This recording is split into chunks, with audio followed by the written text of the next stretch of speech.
So meanwhile, I can see people who joined Aziz. Okay, few people are still joining. Aziz, Ellen, uh, Amruta, Irfan, Jai, Jeet, Praveen, and all. So I hope that everybody is little bit familiar about the Linux kernel programming,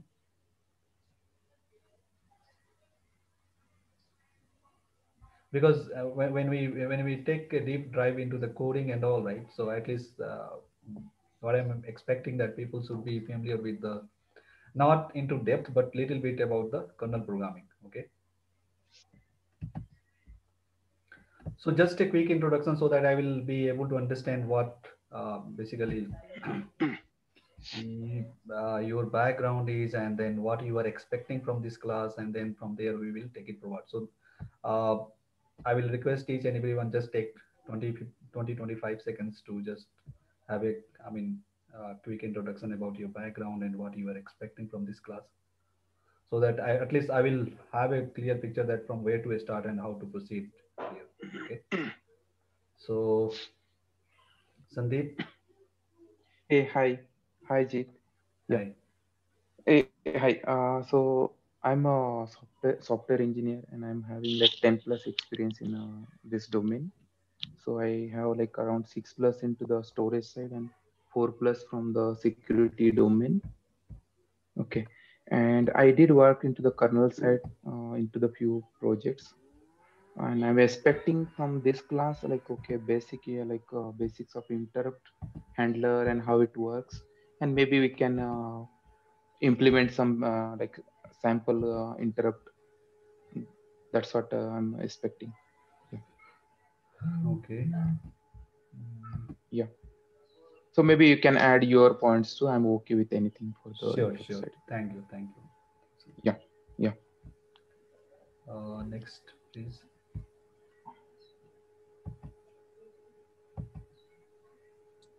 Hi, this is Praveen here. Hey, Uh, Praveen. Hi. So I have around 13 years of experience in software world. Mostly in the kernel side. I worked on the file system side. I'm currently working on the network stack. Mm-hmm. So this session, I wanted to understand more on the how actually the interrupts are triggered and managed. The mostly if required controllers part and ASIC Oh, okay. controllers are there. Right? So Mm-hmm. that's where I wanted to understand. And mostly device drivers, network device specifics, right? So how that's what ASIC interrupts and controllers and how we pitch in into the kernel there. That's where I just wanted to have. Okay, Thank you. thanks.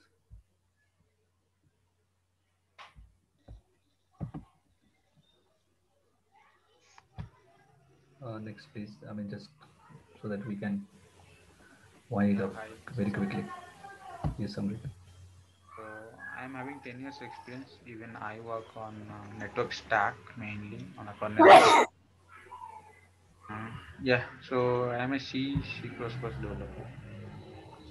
Okay, okay. Thanks, Samrit.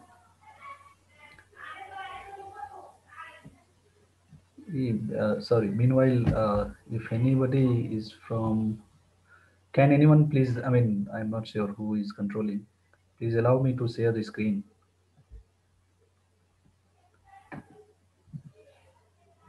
Yeah, next, please. Meanwhile,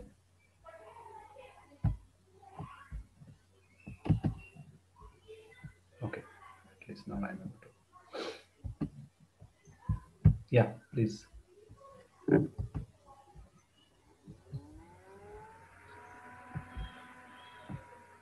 Aziz, Alan. Hi, I'm Irfan. I have like 12 years of experience, mostly in hypervisor layer.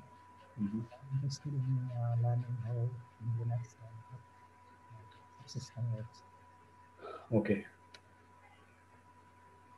Um, Next, Alan. It's Vivek, Alan. Anyone? So I will just close this. Hello. Uh, I am Ejaz and I have around 10 years of experience, and I have worked a little bit on the networking side of things and a little bit also inside the kernel. And from this class, my main focus is to understand the practical aspects of interrupts, especially with regards to how the control is passed between the different domains, the kernel domain and the process domain and the interrupt domain, and the special things about that can make debugging easier. Okay, okay. Yeah, thank you.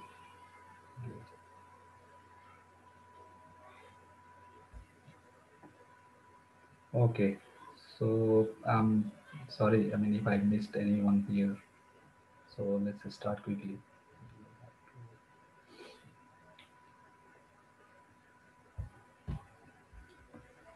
All are able to see screen? I mean, not.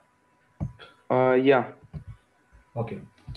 So basically, I mean, I didn't get time to prepare the slides, and also, I mean, slides will be puzzled here and there, but we'll talk about this. Okay. So agenda is we're going to discuss about interrupt in Linux kernel.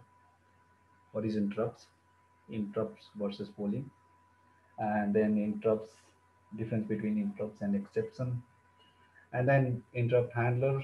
Somebody has talked about kind of a how interrupt basically would differ from process context, right? So we are going to talk about that as well, and then we'll dive into the coding side where we will be writing our interrupt handler, and basically we will see that. So we are going to use one of the basically pin, or I can say that IRQ number. Using that, we will implement our handler. I mean, we are going to write our interrupt service routine, and then we see that how it works. Okay. So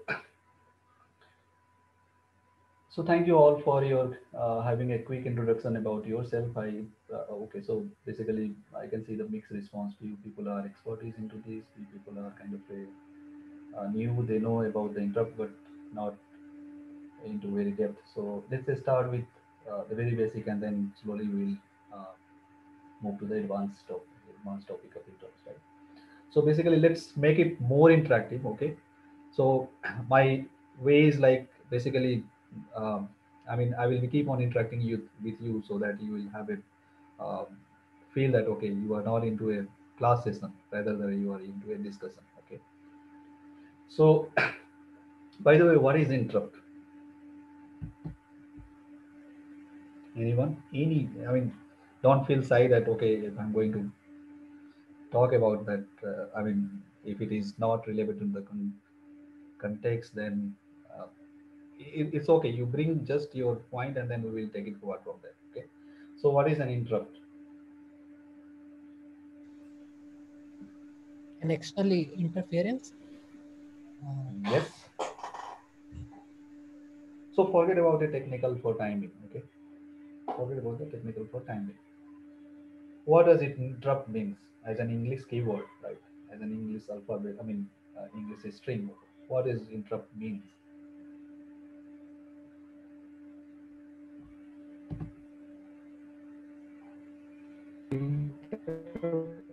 Okay, so interrupt means you are stopping. Someone is like doing something, and you're going to stop things. So Okay. this is Okay. somehow like you can say stopping someone, whatever they're doing it.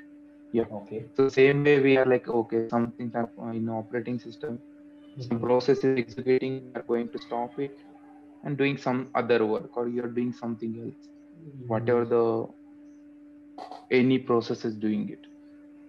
Yes, yes. Is it? So we'll come to Or the maybe technical side not as a well. proper Okay. terminology, but yeah, yeah. Okay. Okay. So that is what I like understanding. Like okay, you're executing something and you're interrupting that one, and you're executing your high priorities task onto that Mhm. instead of whatever it is executing. Okay. Okay. Okay. Thank you. Any other thought? Okay. So let's take an example. I mean, let's just start from the non-technical, and then we will enter into the technical perspective. Okay. So let's see. Let's think that you are, I mean, kind of doing some work. For example, you are kind of say you are going through a book, or you are reading a book, you are inside your home, somebody, I mean, basically, somebody started knocking the door, right? So what are you going to do? Basically, I mean, as a human being, I mean, basically, if you see the CPU is our, I mean, brain is our CPU, right?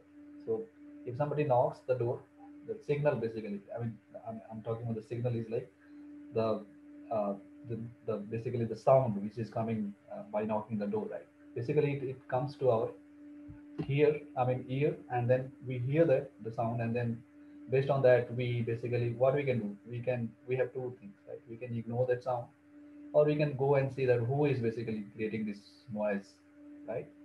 So similar things will be happening there to the system as well. So let's finish this. So once somebody is started knocking the door and you are in between something, for example, as I said that you are going through a book, what you're going to do is basically, if you are at some particular page number, you will see that, oh, I'm at this particular page number, I'm at this particular paragraph, or at this line, and then basically you can, just to make remember that, so you will just see that, and then you will leave your work, and then you go and see who is there at your door, right?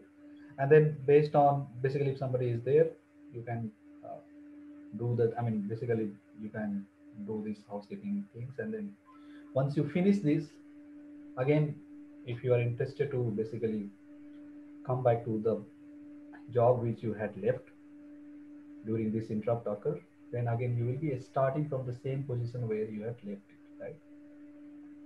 So same thing will be happening with the system as well, right? So here, knocking the door is kind of a signal, right? So if you talk about a hardware perspective, right? So system, basically, if you think, I mean, I hope that everybody is familiar about the system at least a little bit, right?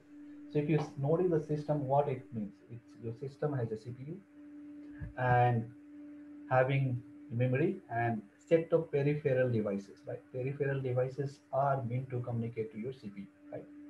So these peripheral devices could be vary in nature, right? It could be a storage device, it could be network devices, it could be some other devices, right? FPGA, CPLD, and all, right? So all these devices will be talking to your CPU.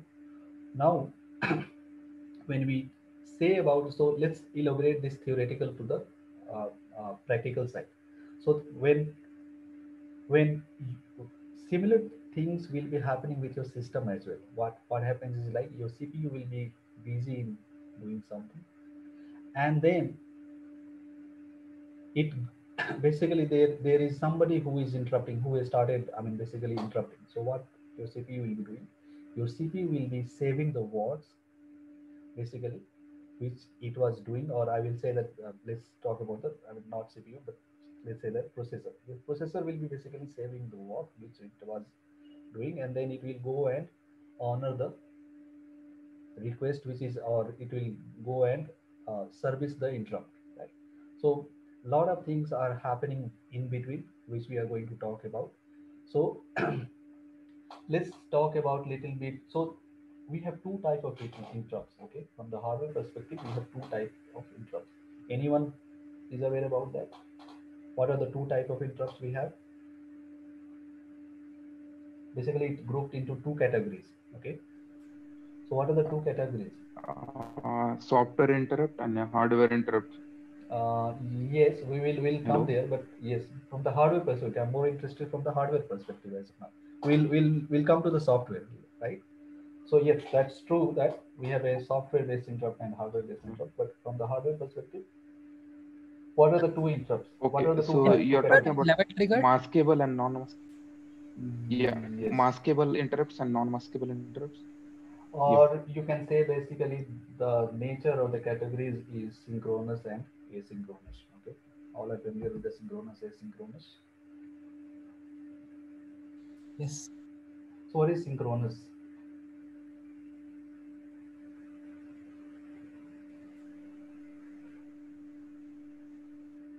Any guess? Synchronous, actually, you know that there is sync or there is a pattern where it will happen. Okay. And asynchronous is something you cannot what is predict or something that may happen at any time. Right? So handling depends on when it's So not. basically, yes. So somebody talked about, right. So yeah, you are right. So basically, somebody talked about exceptions or something like that, right?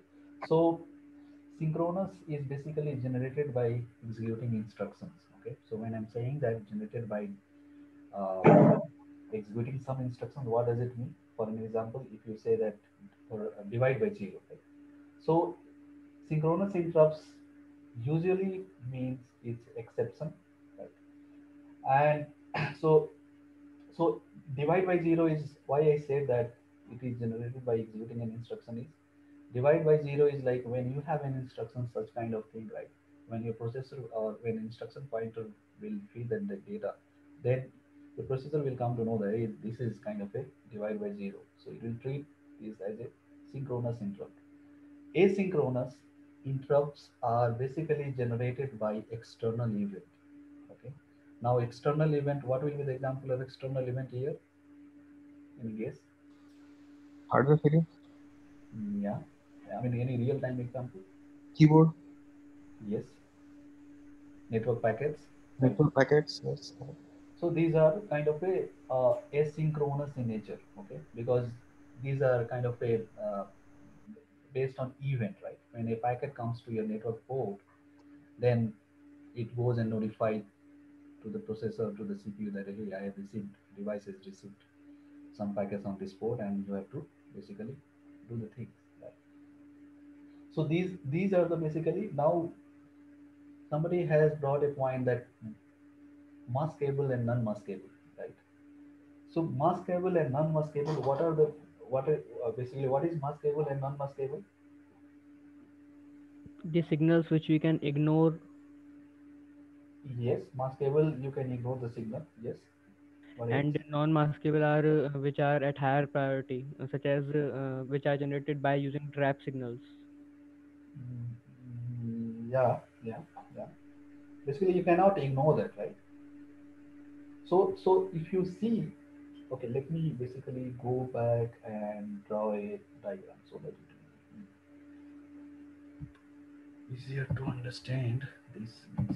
Okay, so let me. So we are talking about this. So we now we are going to bring the hardware devices here, right? So main thing is we say that this is your CPU. Okay, so you have a CPU, and then what else? Say I will explain about all this. Okay? So let me see that this is a peak. We'll talk about this. Okay, and then you might have devices here. Okay, so say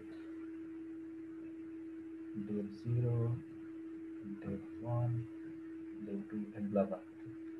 So I'm just taking. Now we talk about two things, right? So non-maskable interrupts and then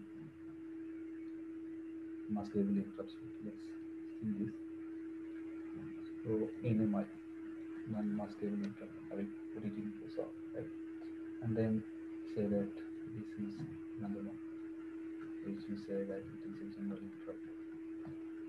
Okay. So let's elaborate this. And this is nothing but your peak. So non-maskable interrupts and maskable interrupts basically we have highlighted that yes, you can ignore the signal into a maskable. Non-maskable, if you see, this is a very, by the way, this is a very generic diagram, right? It is kind of a very simple and it we have you have a advanced speaker as well. Okay, so your diagram will differ, but just to make you understand that how your NMI, I mean basically non-maskable and maskable interrupt. So NMI, if you see, there is no any connectivity with the peak. Basically, you cannot ignore. Basically, you are not going to ignore this. Peak is like it's kind of a what is peak by the way? Peak. It's programmable interrupt controller, which is used to increase the number of interrupts to the processor. Yes. So by the way, this is again right. So this topology, what we were drawing, it's will vary from vendor to vendor. Okay, I mean basically the processor vendor and all. Okay, so we are going through. I will be talking more with respect to x86. So now, if you notice that, as somebody has said that yes, peak is basically a programmable interrupt controller, which is going to. So what your peak is going to do?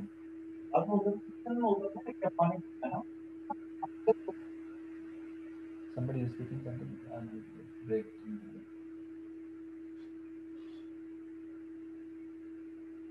Sorry, I mean, can you please say again? If somebody has a doubt or somebody is bringing some point here. Okay. So if you notice, what happens is like a peak is if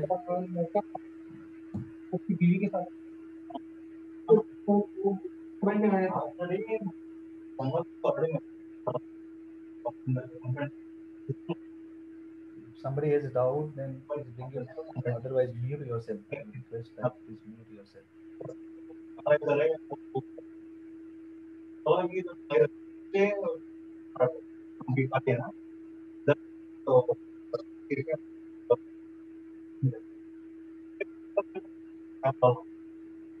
Not sure.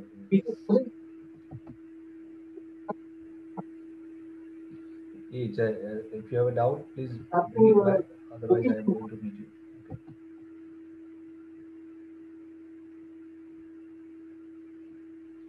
Yes, Sandeep. I am somehow I'm not able to hear you. Some noise is coming, so that's what just wanted to check with. Not sure. It was not from my side, so I think somebody is Okay, okay, trying to okay. mute it. Yeah, Now you are able to maybe hear I me. think yeah, I can able to hear you now. Okay. Okay. Yeah, thank you. Yeah. Okay. So, what peak usually do, right? Let's understand from the technical or from the depth perspective. Peak has usually a set of ports. Okay, set of ports means if you see lot of devices, external devices will be connected to this peak controller. I mean basically this interrupt controller, and this controller will be connecting to your CPU. Okay, so what happens is like the set of ports it uses to exchange the information to the CPU. So basically, when a device connected to one of the peak IRQ lines, basically, okay. So what is IRQ? Okay, we are now bringing another thing here. Okay, so what is IRQ? That's interrupt request. Yes. So why do we need it? See, the thing is, we have a limited number of ports connected to the processor from 0 to 7. So we have a number of peripheral devices. So So to, sorry, you brought something 0 to 7 means. sorry, What is that 0 to 7 is? these are the port numbers which are Oh, connected okay. to the CPU. There Mm-hmm. are a total in 8 ports from naming IR0 to IR7. Mm-hmm. Okay. So there are lots of peripheral devices. We know that. So Yes. if we want to increase the number of interrupts to the processor, we need to Mm-hmm. connect an external PIC, Mm-hmm. that is programmable interrupt controller, which has another 7 ports from IR0 to IR7. Mm-hmm. So earlier what we were doing, we were connecting only 7 peripheral devices for the interrupt to the processor. But Mm-hmm. using this PIC, we can now connect 14 peripheral devices. If we need more, then we can use cascaded PIC. And in total, we can generate 64 interrupts to the processor. Okay. Yeah. So yes, it's very much it does like the way which you elaborated here. Thank you. So what happens is when a device connected to one of the peak, or I will say the IRQ line, right, then this will need a CPU attention, right? And in between there are multiple flows, right? So the flows, the flows are basically device raises an interrupt. A device will be raising an interrupt corresponding to a IRQ pin. Okay, so this IRQ pin will be unique for the device.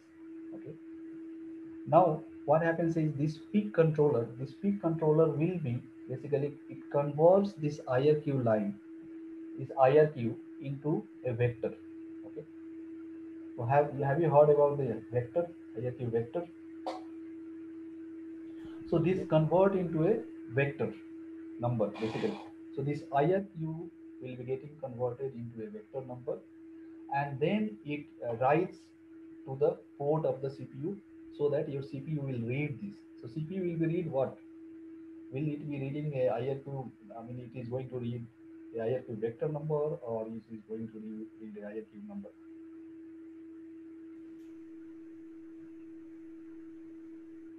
This question. So basically, peak. Okay, let me elaborate this. Peak is going to convert this IRQ into a vector number, and then this is going to write to a port, and this port will be read by the CPU. Okay, so your CPU is going to receive the IRQ vector number. Okay, and then what happens is peak raises an interrupt CPU interrupt peak. So there are so basically if somebody is familiar about the hardware, right? So there is pin goes high and down, right? Have you heard about that? Yes. Pin may go high and down. So this is again from the architecture perspective, right? So I mean, if you read or if you go through the specification, like hardware specification, you will come to know that whether you are getting or you are raising an interrupt by uh, making the pin up or making the pin down, right? So that is when you are going to do that basically, then you're going to your peak is going to raise an interrupt to the CPU. Okay, now peak waits for CPU acknowledgement. So peak will be waiting for the CPU acknowledgement, and then your CPU will start handling the interrupt. So this is how your communication happens between your peak and CPU. Okay, now moving back, so you can also see basically there are the advanced peak where you can see multiple uh, IRQ numbers will be there. Okay, and these are all based on your basically uh, the architecture. So I talked about the vector, right? So let me go through the code. uh, let's see few codes related to the vector. Sorry to interrupt. Yeah. When we see, let's say the vector number, right? The vector number is it? How is it transferred? See, I understand. I know that the pick is the flag or the pin is raised up, Mm-hmm. and then the CPU especially will know that there is something to be read, Mm-hmm. and the data will be only the number, right? Or is it something else? Because the handler has to be called, right? Routine specific. Yes. So now, if you see there comes a interrupt descriptor table. Okay. Yes. Ah, descriptive. Okay. Right. Okay. So using interrupt descriptor table, basically, uh, what? So okay. So let's finish this interrupt descriptor Sure, table. Keith. Then Sure. Sure. we'll go back to the code. Yeah. So what is the interrupt descriptor table, and why we need it? You have brought a very good point. So, descriptor table, right? So, for any device, we have to register to the interrupt, right?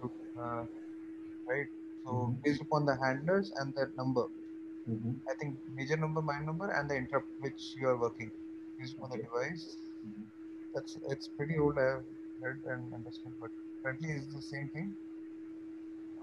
So that way, So. what will happen for that device in Mm-hmm. that interrupt number, the specific routine is being or the handler is being registered. So once the interrupt has been received on that particular device, that interrupt Okay. number, what Okay. you're calling, Yes. that specific device type, based upon the major number, minor number, we will get a mapping of the routine. Yes, yes. And I will show you the code also sure, so please. that you will have a clear picture. But Yeah. the I mean, let's understand the characteristics of interrupt descriptor table. Okay. So interrupt descriptor table basically uh, it is an identifier of a interrupt. Okay. So now it has the following characteristics. What happens is like when there is an interrupt, it is used to, so basically this is a table. Okay, so this is kind of a table internally we create for all the interrupts, right? So when there is an interrupt, what happens is like it will be basically jumping to the table by the CPU with a given vector, right? So I explained about that. Basically, your IRQ will be converted into a vector, and this vector will be getting populated to the interrupt descriptor table. Okay, so interrupt descriptor table will have it's kind of it is an array of uh, some entries. For an example, it might be 256 into 8 bytes. It depends on the architecture as well. So this array will have different things. This array will have a kind of this is IRQ line corresponding to this. Uh, what is the service routine and what is the handler I have to call, and basically where this reside. Is it reside into a virtual memory or it is into the physical memory? This IDT, any idea? I think it's in the physical memory, but I'm not sure. Yes, you are right. It is located into the physical memory. Why it is located into the physical memory? Why not into the virtual memory? It is persistent. I mean, we don't need because it's in the interrupt context. We don't Mhm. need a conversion from the physical to the virtual or something like that, and we Yes, want faster access. yes. So if you are going to bring into the virtual one, it is going to there will be latency basically, right? So so basically reading a physical memory will be much faster, right? So again, you are basically going to bring a mapping in between. So in order to avoid this mapping and processing time, basically to process or to honor this interrupt in a very fast way. So this table is resides into the physical memory. Okay, and then processor locates IDT. There is something called IDTR register. I mean interrupt descriptor table register.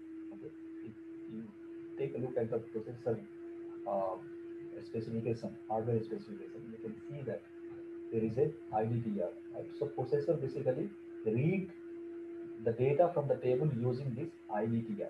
Okay. Now I was talking about IRQ vector, right? So IRQ vector, let's see that, and then we will talk more about this. IRQ vectors. Yes. So IRQ. Okay. So this is we are going from the x86 perspective. So if you see the mapping is like architecture. So all are familiar will be, I'm hoping that people will be familiar about this. So we have a platform independent and platform dependent code, right? So these codes are the platform dependent code. The platform dependent means this is x86 perspective. So let's take a look. So if you see, this is x86 IRQ vectors. Okay, this x86 IRQ vectors. Now these vectors, these if you just go through, I will request not now, but just go through this. So as I explained that this is a 256 into 8 bytes array. Okay, now what this contains, this is basically, so if you see, this is Intel x86 perspective. So they have 0 to 31, which is reserved for some specific purpose. Okay. So these are kind of a system traps, exceptions, and then these are 32 to 127 is device interrupts. If you notice this INT80, or in decimal it is 128. What is this 128 or x80 purposes? What is the vector? IRQ. If Software I'm saying include that system yes, call. it is a software, but what is System call. purpose of this?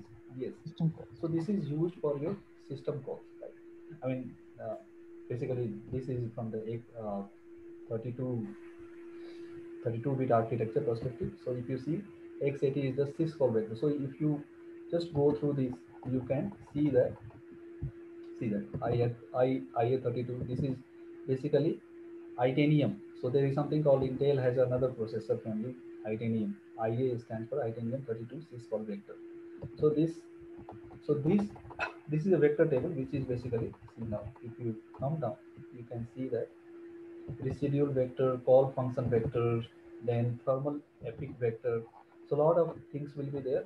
And this mapping, I mean, if you want to understand, then I mean, basically you have to go through the specification so that it will make you more, it will give you more clarity, right? So IRQ descriptor, as I said, right, this descriptor is nothing but an array, and this array will be basically filled with this. Okay, this is a two-dimensional array, which is basically 256 into 8. Now, if you take a look at another architecture, it will get vary from architecture to architecture. Now, coming back to, so this table has basically, if you take a look at the table, you can see the interrupt descriptor entry. Interrupt descriptor entry means the vector number. Then following to that, you can also see that what are the, I mean, whether, I mean, I need to honor this or not. We'll see that into once we start writing a code, then I will come back again to this descriptor table. So for time being, let's move on. Now, Uh, coming back, yeah. Sorry to interrupt. So in the diagram when you're showing, uh, when you said there is an interrupt, and you from the I'm talking about the pick perspective. What is the difference between that and vector actually? So we can Sorry, the you are pick. talking, I mean, you're talking from which perspective? So when the pick, when the device raises an interrupt, you Let me mentioned the go back to the device, but yeah, presentation. device raises an interrupt. You mentioned there is a vector created based upon the Mhm. device number or Mhm. something. Mhm. So what is so I understand the vector from the CPU perspective, but what is this pick? And there is a relationship between that, right? There will be a relationship between a vector and the interrupt raised by the device. A vector raised by, no. I mean, basically, you want to understand the relationship between uh, the peak and the vector table. Yes.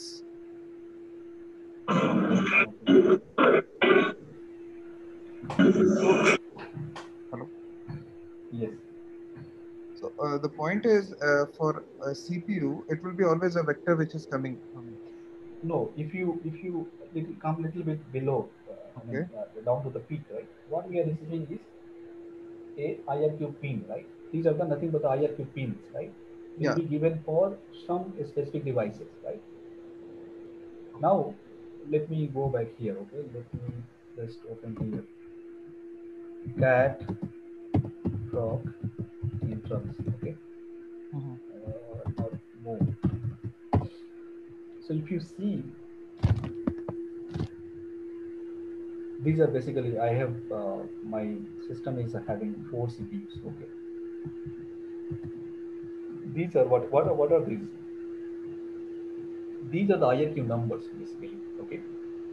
Now, if you see that this is the right hand side, the right hand side, it is saying that the description about this interrupt, basically the IRQ line. Okay, so this IRQ line is basically given for timer, blah blah. I mean RTC I8042, right? And basically, now coming to this is like, it is basically which CPU has honored this, how many times has honored this. So you are getting the details. Now coming to your question is like, going back to a little bit down is like, you are basically, device is, this device will be having a IRQ. These are the IRQ lines. Okay, these are the IRQ lines which are connected with the devices.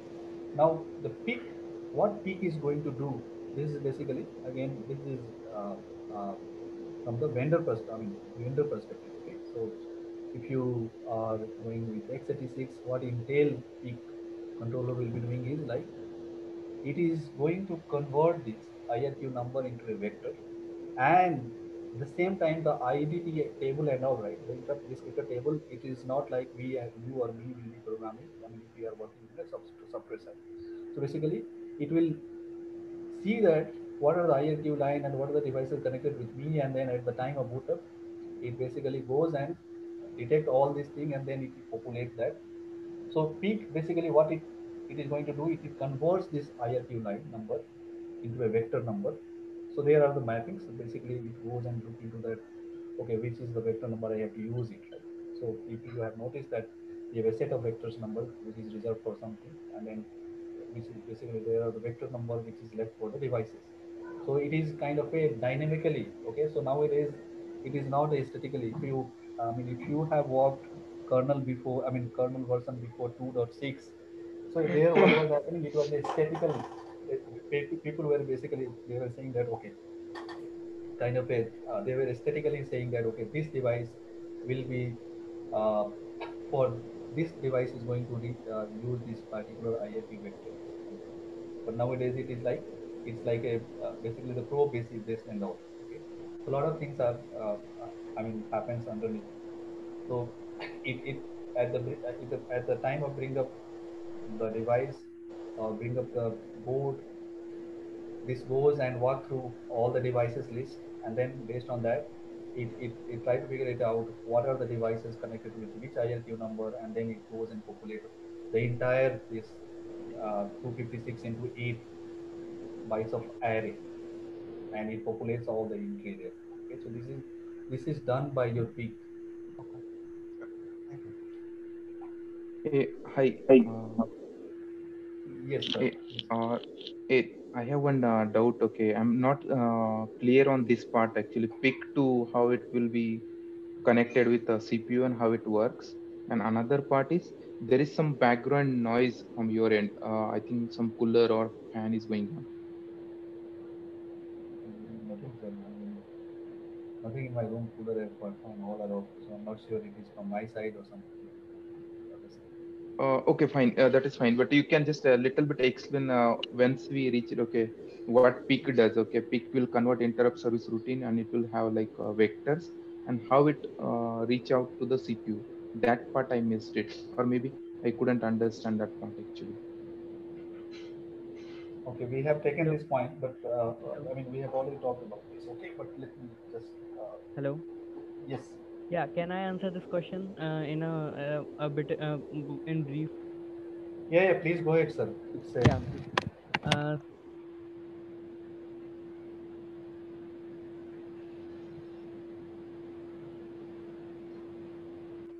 Uh, Shivang, I think you are on mute. Maybe you need. Hello. Hello. Hello. yes, we are able to hear you. Yeah, is it clear? Yes. Okay. So the thing is, in the diagram, suppose Dave 0, device 0 generates an interrupt. Now we know from there are in total 8 ports, IR0 to IR7. Okay. IR0 has the highest priority as compared to IR7. So if IR1 and IR3 generates interrupt at the same time, who will be acknowledged first? The IR1 signal. Okay. So suppose in the diagram, device 0 generates an interrupt. Now PIC got to know that a device in the port IR0 has generated an interrupt. Now PIC will not send that interrupt to the CPU directly. It will first create a request signal and will send it to the processor CPU through INTR line. Okay. As soon as the interrupt reaches to the CPU acknowledge that yes, I that PIC is having my use or is in the need of the CPU. So CPU will acknowledge to the PIC that okay, I am ready to service the interrupt, and please tell me the vector number. Vector number. What is vector number? Every device has a specific vector number associated with it. Suppose there are two or three devices which generates interrupt at the same time, then how will the CPU come to know that whom I need to service? So obviously it has a vector number. Device has a vector number through which we can get that. Now CPU sends an acknowledgement signal to the PIC using INTA bar. INTA is interrupt acknowledge. What the CPU says that okay, I received your request. Now tell me the address. Which address or which interrupt do I need to service first? Now suppose development device 0 has the highest priority. So now PIC sorts all the devices that generated the interrupt according to their priority. Now suppose there are all the devices who generated the interrupt at the same time. Device 0 to device 7 generated the interrupt at the same time.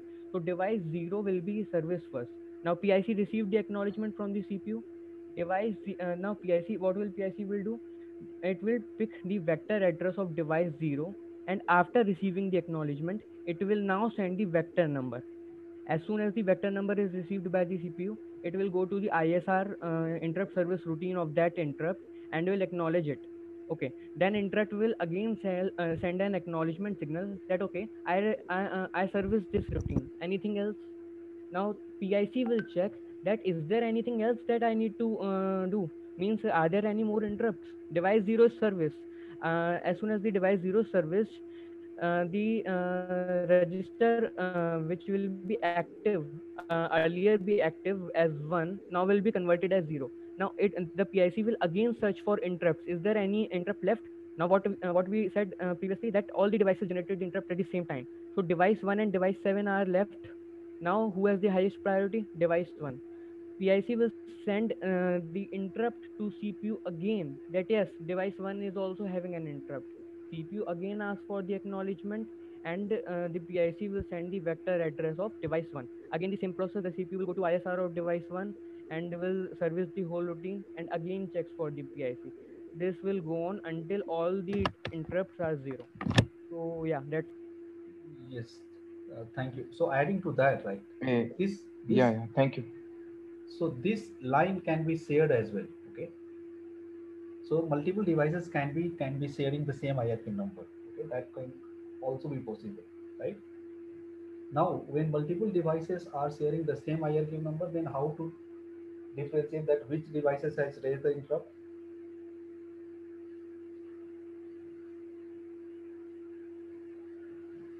Because we have this pin is limited, right? So if you see that, for an example, if you are having this 7 pins, then you can say that, oh, this is going to be independent for all the devices. Then you, at most, you can say it support 7 devices, right? But say, the code also we will walk through that. So this can be also make as a shared line, right? So say I can say that device 0 and device 1 is going to use the same IRQ number. That can also be possible. Okay, so we'll take a look into that as well. That when it is going to be when your IRQ going to be a shared one, then how and how your kernel, or what is the way by which you can say that okay, this is for device 0 not for device 1, or this is for device 1 not device 0. Okay, so this can also be possible. Now moving back, we are running out of time, so let me little bit fast. I mean, we have to take a dive into the code as well. So when you receive, right, so say now when a CPU receive an interrupt, right, so what it is going to do when CPU receive an interrupt vector and all, right, then it has to do something, right? So what are the things CPU is going to do before processing a interrupt request? it will context switch to the interrupt service routine. Means it will stop its work into a file descriptor table, and then we'll move on to the interrupt. Yes. So basically, what it is going to do, it might be CPU will not be sitting idle all the time, right? It will be basically most of the time it will be performing some jobs, right? So it needs to do a switching, right? So it will have to switch from the current job to the interrupt service routine. So for that, what I have to do is it will have to save the current context. Current context means if you uh, notice, I mean, if you familiar about the context switching, what it is going to do, it is going to save the registers, instructions pointer, stacks, right, the segments and all, and then then again, once it saves all these things, then it will be moving to process the interrupt service routine. So once your interrupt service routine will be processed, then it may or may not come back to the place where it has left. All are agreed to this point? Or do you think that it should come always to the place where it, I mean, it should come to the process or to to the work where, I mean, to the job where, I mean, which it was processing? May not. May not, right?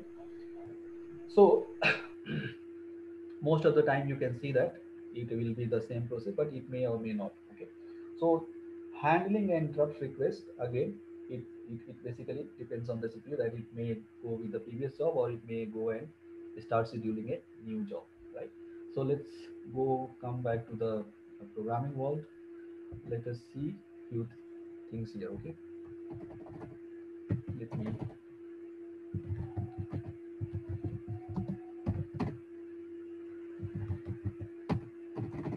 okay let me open another terminal.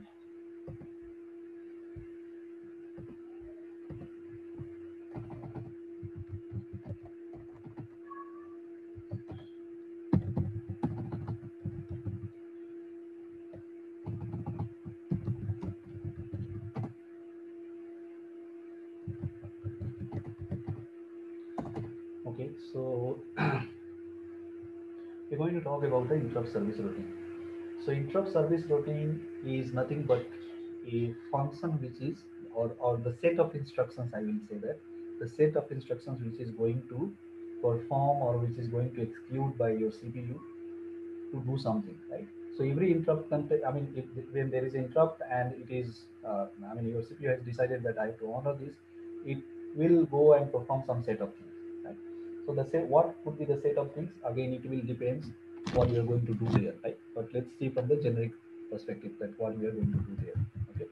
Now, coming back to the programming side, let me just uh, show you a code which is a very simple, which is written. Okay, so coming to the header file, these are familiar when you are working into the module programming. You need this module.h and init.h. So there is an interrupt.h, right? So when you're going and basically start using or going and adding your handler, so you have to basically use this interrupt.h header file. Okay, so this is a generic header file. Now let me go back. Okay, so this is just a, so module init, if you see, the module init has a function called request IRQ. Okay, so request IRQ takes couple of arguments, right? Now this request IRQ, what it is going to do is, it is going to, any idea what a request IRQ does?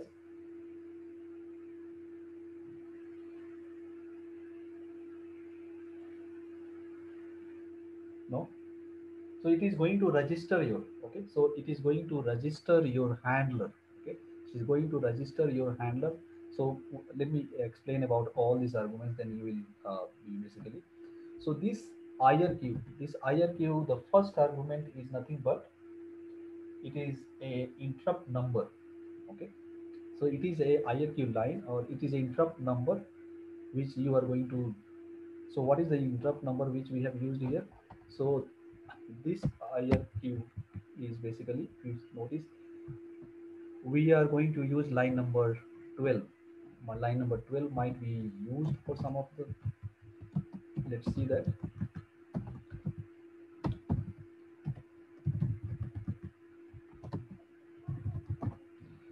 Line number 12, as of now, if you can see, this is getting used by some specific purpose. Okay, so this is I8042. This device is using this line number 2. So as I said that this line can be make as a shared one. So when you're going to make it as a shared one, you are going to say that this is a shared IRQ.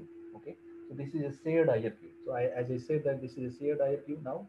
So the first argument is nothing but the interrupt number. Okay, so this is shared IRQ is the, because the same line we are going to use. So IRQ number is 12. Now what is the second argument? Second argument is nothing but, this is a pointer to the handling function.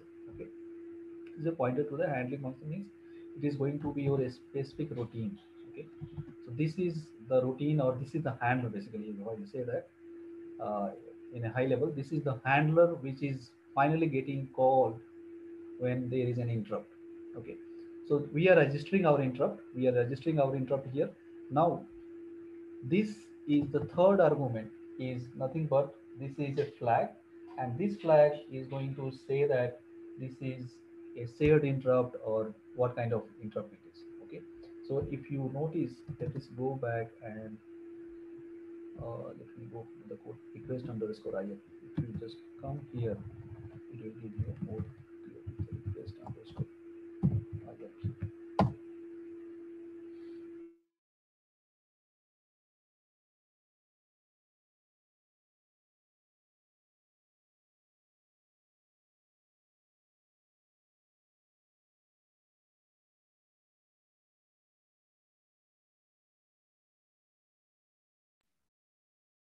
Hello.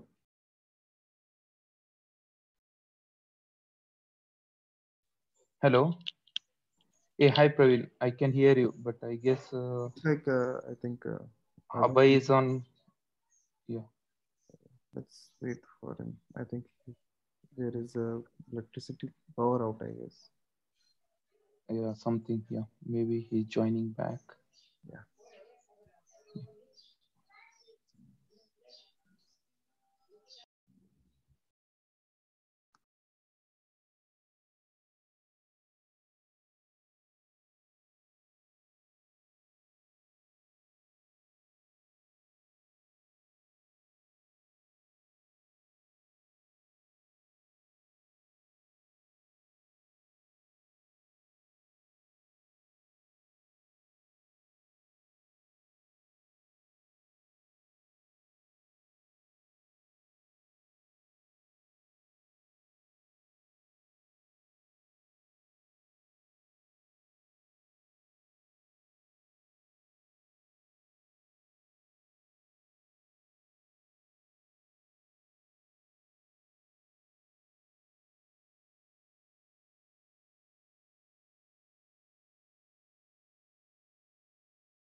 Hey, sorry guys, I had a network glitch.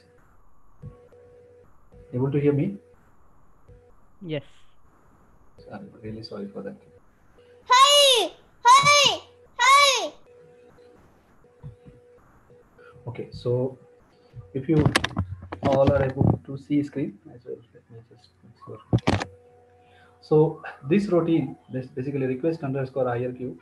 This is basically add a handler for an interrupt line, like as I said.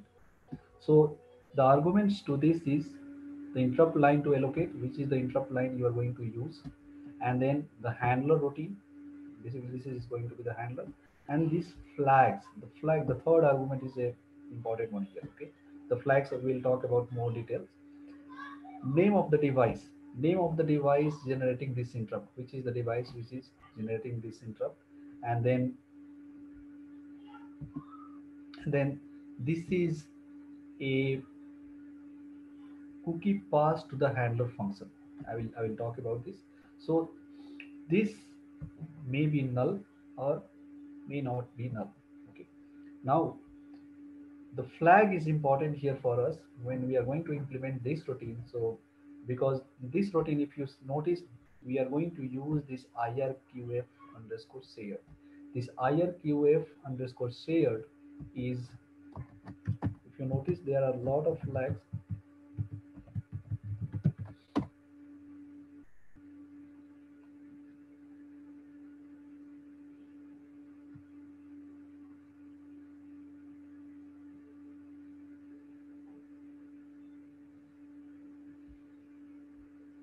Yes. So I mean, I would request you that if you get a time, just go through this. Okay. So this IRQ shared the comment. The, the good thing with the Linux kernel is it's a lot of comments you can see, and that is very helpful. So IRQ shared allow is sharing the IRQ among several devices. As I said, right, when we are looking to that diagram, the same IRQ number can be used for multiple devices. So when you're going to do that, the flag should be IRQF underscore shared. Then while the time of registering, it will come to know that this routine might be getting called for multiple devices. Okay. And then there is a IRQF probe shared, IRQF timer. I mean, if you are going to basically make this as a timer interrupt, and then yeah, so I will request just go through this. This is a per CPU as well. Interrupt is per CPU. Okay. Now,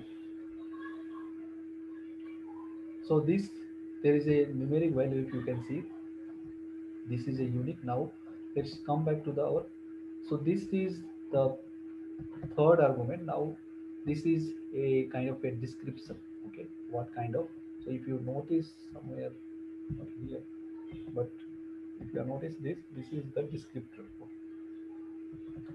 I8042 is kind of a the description which we can see as a fourth argument. Okay. Now this is a device ID. This device ID will be playing an important role here when you're going to basically when when you're going to say that multiple devices are going to use the same IRQ number. So this is a way that you can identify that okay, this line is up, this interrupt is available for this device. So if you go and see, every device has a status register nowadays, right? I mean, basically in the real world, it is like a device has different registers, right?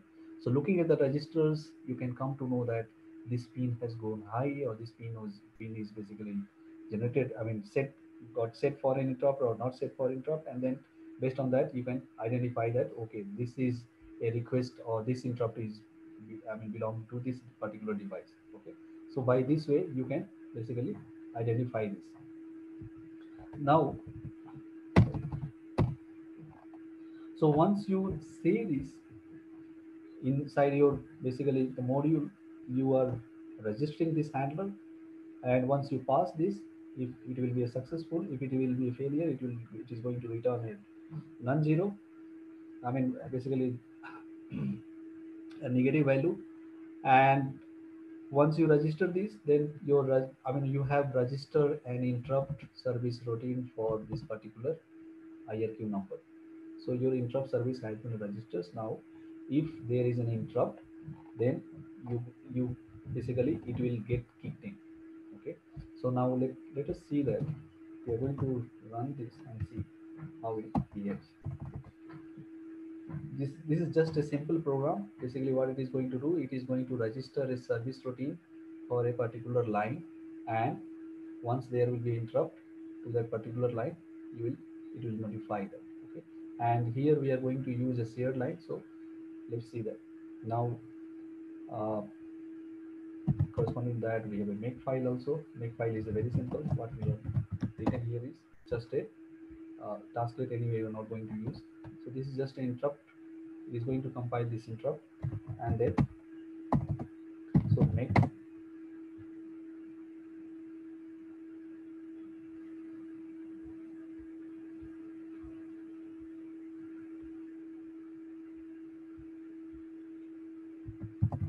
Okay, so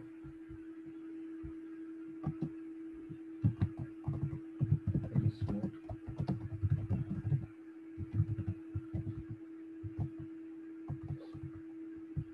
Okay, it's not there. Now let me clear this buffer.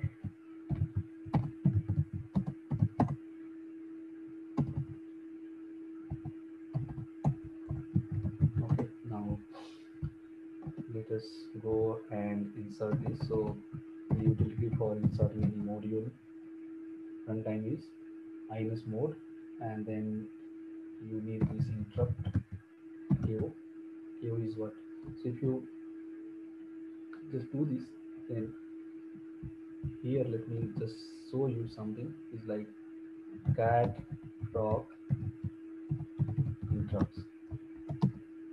Oh. So we are going to use interrupt at the line number 12, right? So line number 12, as of now, there is only one device register, which is I8042. This is nothing but the key for the keyboard. Okay, so that is why you can see this many number of interrupts. Okay. So now I'm going to register our service, our basically interrupt service routine at this line. Right? Now you just go and see the B message first. Let me just go and B message. So B message here is, if you notice, basically these are the print we have added in our. Let me just show you.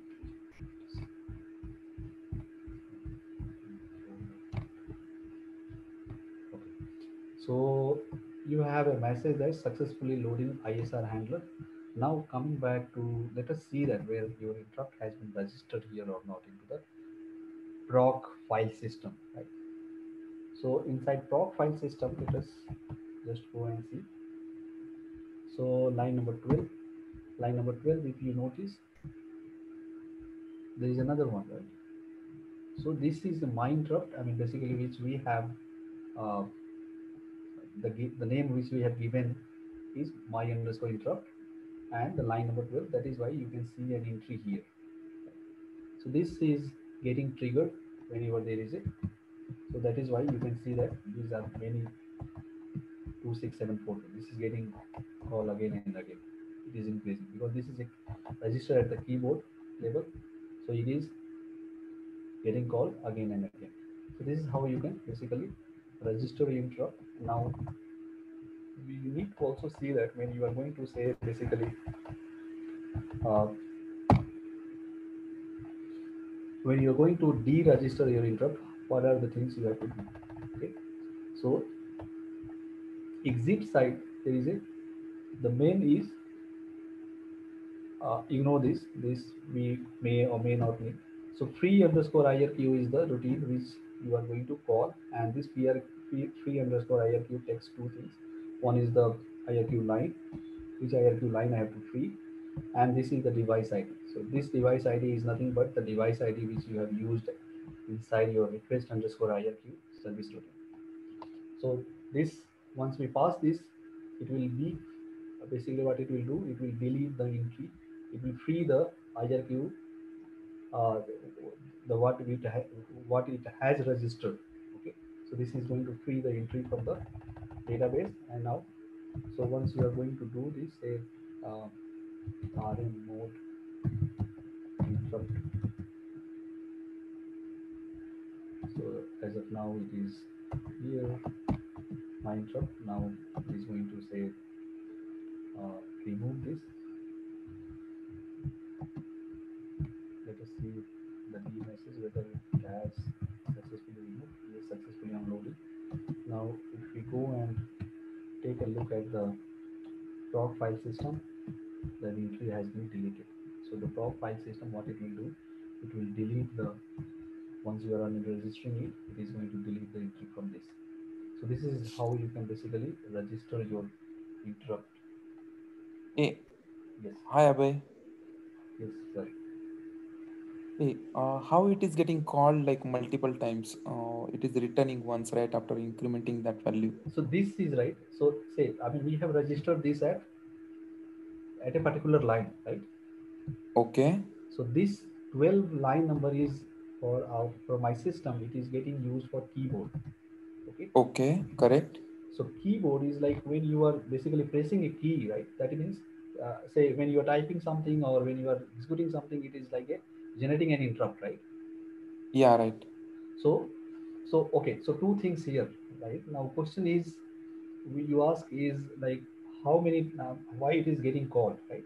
So when Yeah. you have registered, say when you are basically, when you are going to use the same IRQ line number, so when there are the two service routines, okay, let's Mm-hmm. assume that when there are two service routine, which is basically for a particular IRQ number, then the call will be for both the both the service routine.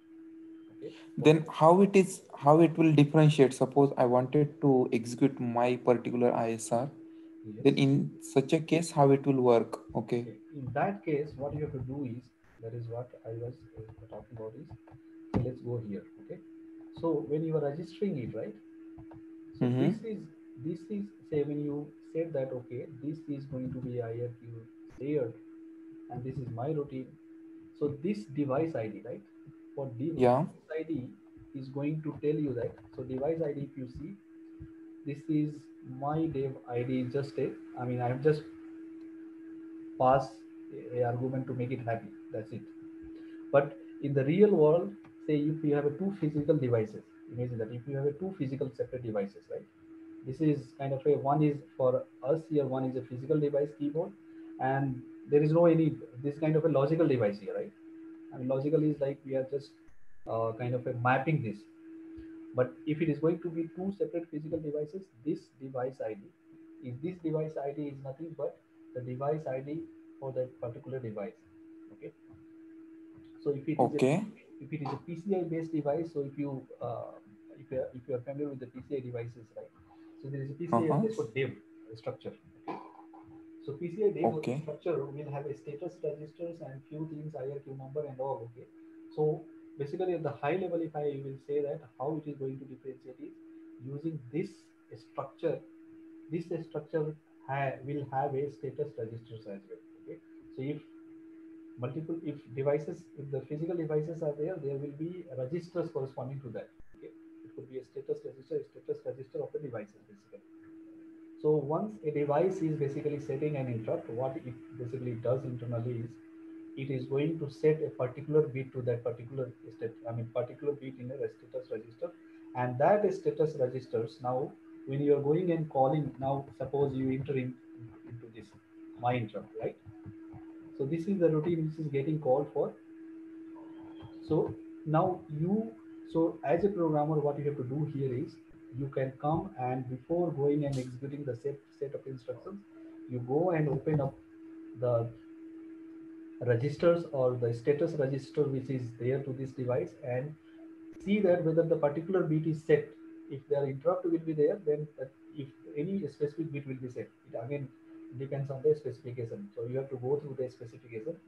A specification will tell you that okay, if interrupt is coming, if this particular interrupt is coming, to this device will can have a multiple interrupts as well. Okay, so if this particular device is there, then this bit will be getting set. Now you read these registers, and once you come to know that yes, this bit is set, then you come down and do the things.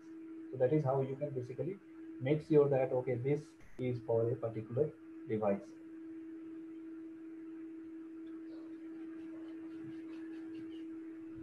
I think in Okay. other words, if we give my dev, let's say some instead of having this, right? Correct me if I'm wrong. My dev ID, if I initialize with some random value, let's say 10 or 12, something like that, Mhm. then before handling, you'll see, you will just typecast this dev ID to my dev int, which is here, and see if it is 12 or something. And if it is not, then we'll just return. If it is, then only we'll process. Am I right? That is for your I mean kind of a just for the learning perspective, but the real picture, right? Mm-hmm. Say the real picture would be this structure is going to be a device structure. Okay, this is a device structure basically. Okay. So this structure, when you are passing the address, say when what happens is like when a PCI based device enumerates, right? It populates all the PCI device structures and all, right? So your PCI device structures will have each and every details. Okay. Abhay, I think this is a static integer. It's not a structure, I guess. No. This is just that's what I said. That The this is word just stack actually. this Word is stack. just an address I pass. Okay. Yeah, it's a word stack. Okay. This is, but in the real implementation, when you are going to work with the two separate physical devices, which is going to share the same IRQ line number, then this is going to be your device structure. Okay. Okay. Yeah, got it. Got it now. So this is, I mean, I can move this as a null as well, but just for the understanding perspective, I put it as a address. So this address is, I mean, this address is going to be the address of your device. Okay, got it. Yeah. And then That was the we, confusion yes, actually. I was thinking it's an integer and how you're referring as a structure. no. But now I got it. Yeah. Okay, so then once you register it, then you can basically uh, go and figure it out. Now this routine, right? I mean, still we have 5-10 minutes. Uh, so this service routine, let me quickly walk through few interesting things regarding the interrupt handler. So this service routine could be uh, bigger as well. For an example, I have not gone through this, but I will just take an example of interrupt. Okay. So let's say that you have a interrupt service routine. For an example, your interrupt service routine is going to do these four things. Okay. So this is for an example, like let's say that you have a network device which is receiving a packets, and then your ISR is going to do this set of things. Is going to do, say, allocate a buffer to copy the packet from the NIC or to the to the network device, from the network device basically, and then copy packet from the hardware. Then you are going to process basically the header validation and all, and then once you validate this, then you basically queue this for packet to the uh, host memory, so that your network stack will take care of this. I mean, network stack will start processing the packets, right? So these are the four set of things which we are going to do inside ISR. Now, the idea here is your ISR should be as simple as, I mean, basically, as I mean, the ISR should not be that much long, right? So what will happen is like, say this is, if you notice your network packet will be keep on receiving the packets, right? So there are the ways basically we I mean the mapping and all is there that will help you out. But let's assume that you are receiving a packet, say for an example 1 Mbps packet. I mean nowadays it is a 400 gigabits per second as well, right? But assume that you are working on a line card which is 10 Mbps, and then the 10 Mbps is, I mean, every second you are receiving 10 MB packet. Okay. This 10 MB packet you have to basically process within a time interval. Otherwise, what will happen? Your packet may be getting overeaten, right, by the new packet. So you'll be basically you are going to get loss of the old packet, and so the data will not be going to be the correct from one into the other. Now, when you are going to do these four things inside a ISR, your ISR routine is going to be a very big one. Right? So it is advisable that you should now from 2.6 Linux kernel, they came up with a different approach that they divided this into two parts. Okay, the one is called the top and the second one is called the bottom. So they say that basically most of the critical work or the critical work, I would say that the critical work you should do in top half and the rest work you should do into the bottom half. So for an example, let's say that if I'm going to do with say, so now this top half and bottom half, the bottom half again we have multiple things. You might have heard about the tasklet, soft IRQ, right? You are familiar with this? Yes. Tasklet. Okay, so these are again tasklet. Basically, soft IRQ. Why I'm not talking about that? Rarely people use this soft IRQ, right? What is the difference between soft IRQ and tasklet? Software queues will be defined, right? Limited in number, 31 or 32 numbers are dedicated. You're talking about that enum, right? Yeah. Okay, okay, yes. So yeah. So what is the main difference between your soft IRQ and tasklet? Work queue I'm leaving because work queue is like it's a yeah, it's a very, I mean, if you are going with the timing and all, then you can go ahead with the work queue. But the main difference between tasklet and your soft IRQ is soft IRQ is a static one. Okay. Soft IRQ is IRQ is a static one. What does a static mean? Static means, as somebody said, that there is an enum. Yes, there is an enum. We will go through that. So that enum is like when you are implementing a soft IRQ. So basically, the first thing is like when you are adding a soft IRQ, it will be very difficult. You have to make people.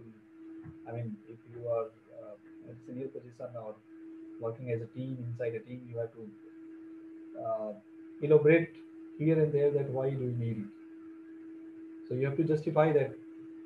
You or first question you should ask yourself is, instead of soft IRQ, can I do the same thing using tasklet? If the answer comes yes, then don't go with soft IRQ. If the answer comes no, then you have to come up with a theory or you have to come up with an explanation to explain people who are approving your codes and all, to make them understand yes, we required it and this is going to help in time execution or it is going to help here and there.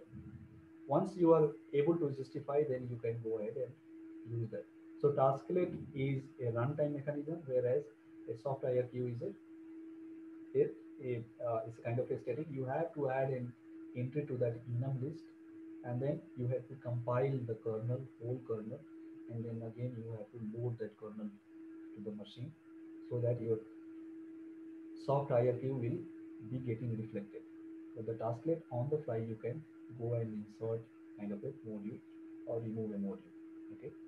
So these are the bottom half techniques. Now coming back to the this the way which we are talking about. I mean, how we are going to differentiate what are the things I have to take care into the bottom half and what are the things I have to take care into the top half. Okay. So the top half,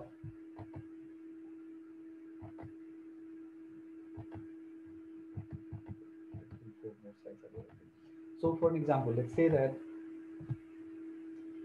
you are into a ISR and basically they are the schedule, they are the function which is basically you can use inside ISR to say that okay, I'm going to perform the REST jobs using a tasklet or using a software API. Okay.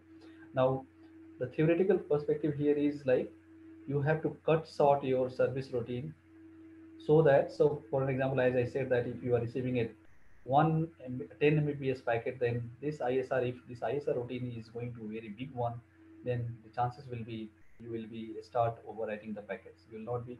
So you have to basically, what you have to do is you have to take a very minimal things. You have to do a very minimal things into the top half, and rest things you have to perform into the bottom half. So so what are the things you are going to do into the top half? Again, it depends on the things what are you are going to do. Okay. So this is customized based on your requirement, and this will be again based on, so you have to basically, when you are designing an interrupt, you have to come up with a mechanism that you will be saying that, okay, if I will delay this work, it's not going to impact. But if I am going to kind of a if I'm going to delay this, the impact will be huge.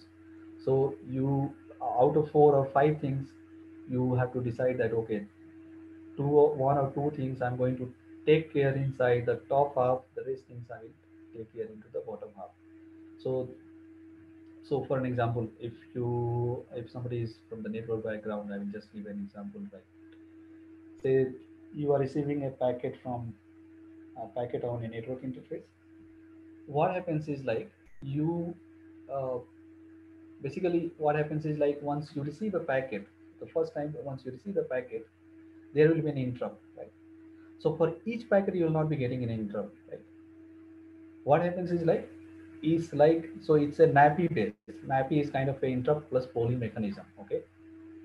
So it's a new API. Basically, people say that what is happening is like, so the first interrupt we received it. Now in the polling mode, we go and do polling of the devices for a particular time, and then it's not a time, basically it's like we will go and walk through the buffer, how many packets are sitting there. Okay. Now here are the two things. Once you receive an interrupt, you are going to disable that interrupt so that no more interrupt will be notified to the CPU.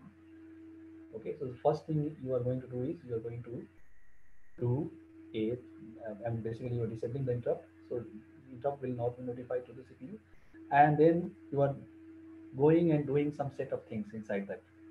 So this set of things, like you are going and walking through the device and then copying the packet, and then once you copy the packet, you have to basically the DMA. It's not the copying the packets. Okay. So DMA comes into picture. Now DMA is another. We will take a separate class for this. So once you DMA the packet from device buffer to the host side, I mean to the DMA ring, then the job is like, again you go and say that you go and enable this, the interrupt. So basically once you enable this, then again the interrupt will be notifying, and you will be keep on running on this sequence. So basically you are basically bypassing, you are basically what you are doing here is like you are not going and you are not going to get interrupt for each and every packet. Okay. So once you walk through this device buffer, again you go and enable this. So in top half, what you have to do here is for this mechanism, which I mean there could be a the base mechanism as well. Okay. So once you are, I mean I'm just giving an example. So you are, so the here idea here is like the ISR in the top half, you first go and disable the interrupt, then you start basically doing the DMA things here, and then once you done the DMA, then you enable this processing of the packet, right? The processing of the packet will be taking care into the bottom half, where I said that allocation of buffer, I mean basically the processing of physical header and then queuing the packet to the protocol layers. This we can take it into the bottom half. The copy packet from hardware is the DMA. Allocation of buffer, the DMA buffer will be allocated earlier. So these two will be at the ISR top half, and the rest two we can take it as a bottom half. Okay, so this is how you basically design. So again, it depends on how what I mean, what are the things you want to do into the interrupt service routine? Okay, so this is so. I mean, I not covered in more details the implementation of bottom half. Probably we are running out of time, so I just thought of. Okay, so one question somebody has asked that what is the difference between process context and interrupt context? Probably I will touch up that and then we will wind it up. So, what is the difference? What is the process control context basically? I will talk about the few things we should not do into the interrupt context. Okay. So let's first talk about what are the things we should not do into the interrupt context when you are writing an interrupt service routine. A few things you should take care of. You should not go to the sleep mode. Okay, go to the sleep mode means should not put any sleep or wait or delay statement there. What will happen when you are going to put a sleep into a ISR? Any idea?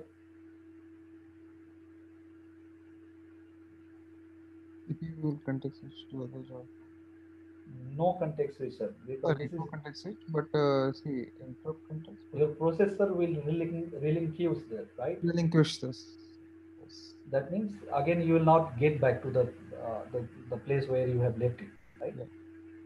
So that is why you should not use that.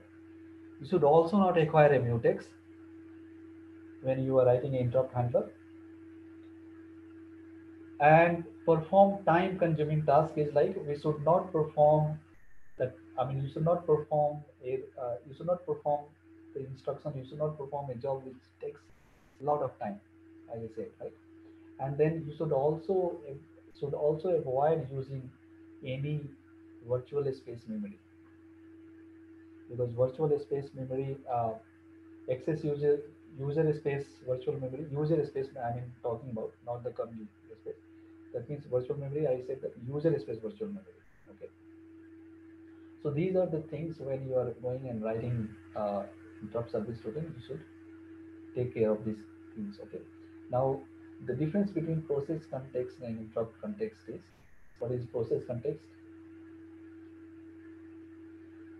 A kernel code, I mean, we are talking about the kernel code, not from the user space perspective. Okay, so a kernel code running in process context can be printable. Printable is what one process can print the other. Okay, a higher process can print the lower process. So your kernel code running in a process context can be printable. Interrupt context always run and cannot be printable. It should not be printable. Otherwise, the whole concept will be go for a toss.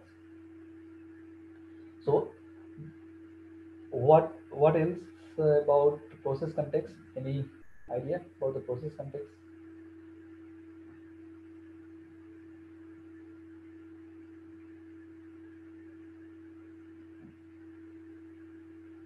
So one question is like, if a kernel code is running a system call or calling a system call, is it with a process context or interrupt context? Because we have seen this int 0x0 somewhere, right? The process context is that process only it will happen. And why? If answer is yes, it is a process context. Why it is a process context? See, everything, it's a request for the from that particular program, and it has to work within that context itself. Yes, yes, you're right. So, so that is why it is a process context. Interrupt handlers are kind of a asynchronous in nature. Okay? And process context are basically it will be always. That is why you can see that there is a context which happens, but you cannot see there is a context which is happening from one interrupt service routine to the other service routine. So when a process is running, there will be a lot of a process. Basically, process will have details. I mean, a process when a process creates, where process get creates, right? There is something called a task struct. If you people just go and take a look, this task struct will have a lot of things. It has enough details about the process. What is the PID? What is the status? What is the VMA? What is the register is using? All these things will be there, right? So these things will be helpful into the process or process context. When you're doing a context switch from one process to the other process, the entire task will be basically will be this task structure will be saved. Basically the context will be saved, and then that is why you basically so there is an identification available for a process inside your system, but there is no any identification available for an interrupt into your system. So interrupt get triggers, do its job, and then it vanishes. So if any interrupt occurs into the past, you may not have, I mean, basically may not be able to see that. Yeah, if there is a service routine, then yes, you can figure it out. But if there is no any service routine, uh, or there is no any other mechanism like probing the hardware, that is another way that you can figure it out. But okay, but in SMPs, we have multiple interrupts on multiple CPUs. Yes. Right. So how, let's say if we got an NMI and we are going, or some panic happens, and other CPU we are in interrupt context, there is a provision, right, that we will relinquish and something, or what is? Say what happens is like, say for an example, you are working on a multi-core processor, right? Yeah. So there is mechanism that people do that. Okay, if you interrupt, you can. I mean, we have seen this the flag as well. Right? You can see that particular interrupt can be triggered. I mean, processed by a particular CPU. But that is, I mean, let's ignore this case. So most of the time, what will happen is you'll say, if you have not said that this service routine should be assigned to any particular processor, then what will happen is based on the CPU availability or the processor availability, that service routine will be but that particular interrupt will be getting assigned. And then, so there will be a scenario that say that all processors are, all processors are busy. So in that case, if there are a lot of things, what it goes and check that okay, which are the processor basically doing something, some high priority. If any process which is running as a low priority stuff, it will just go and assign that thing. Not only this, there are a lot of things basically. It goes and check it.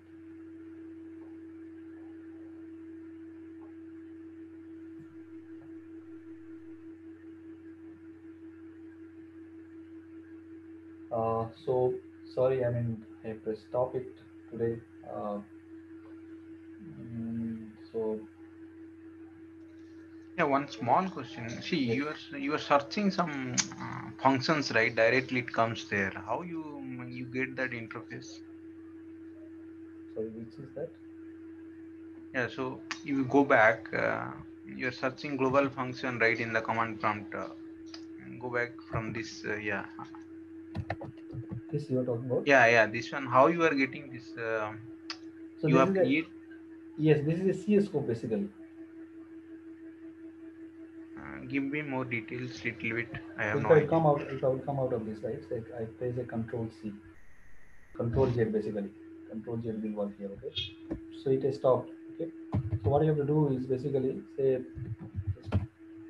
so if you come here, these are the kernel codes, okay? Architecture block, crypto drivers, IPC, init, lib. I mean, all kernels code are available here.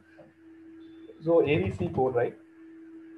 Now you have to create a C scope. C scope is a utility, okay? So C scope hyphen help if you do, it will give you a lot of things, okay? So it is going to say that this utility has this many things, okay? Many options. So what you have to do is you have to use hyphen R. So it is going to, when you are going to use the CS scope utility CS scope hyphen R, which I've done for my thing, it is going to recursively walk through all the directory, okay? And then it will create a CS scope database. So for an example, let's say that, so cscope.out, once you run this, it will be basically cscope.out. So cscope.out will be uh,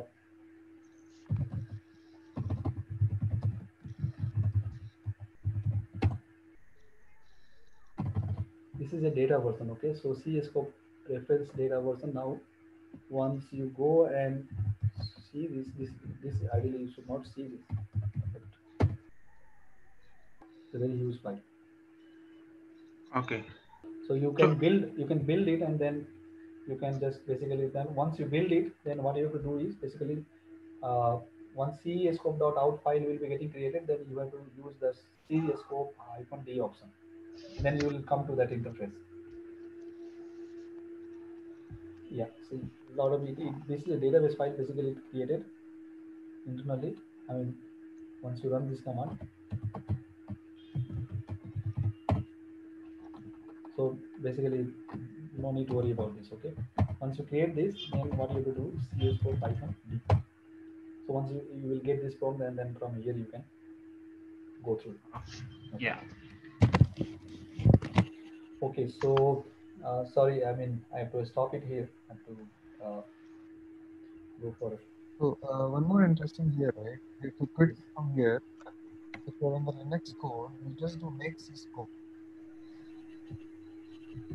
Sorry, Make cscope make cscope. and tags. This That also you can do that. Yes, don't there are need the tags also. Yes, cscope and tags. That's all.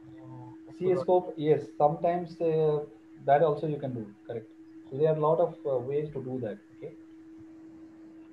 So tag is basically once you create a tag from one file, I mean internally from one file to other file, you can jump for the definition. So no need to come back again to the cscope interface. Okay, so that also you can do that. Yes. Okay. Yeah. Okay, so we'll stop it here. So thank you all for your time. Hope that at least little bit understanding would be there from this interrupt topics. Hey, thank you, Abhay. Like few things here. Will you share the recording link to the meetup again? The same thing? Yes, Whatever we are I recording? will basically request to the host who has hosted this meeting to Okay. share the details. Okay. And when you are planning for the next session, so any plan you have? Probably next week. Let me check with the host. I mean, guy. So probably next. Okay, yeah, sure. Next Sunday, I mean the coming Sunday basically. The coming Sunday we may have some session. Not sure which. Okay, sure. Yeah, that will be like much better. Yeah. Yeah. Thank you. Yeah, thank you all. Thanks. Yeah, okay. Bye. Bye-bye.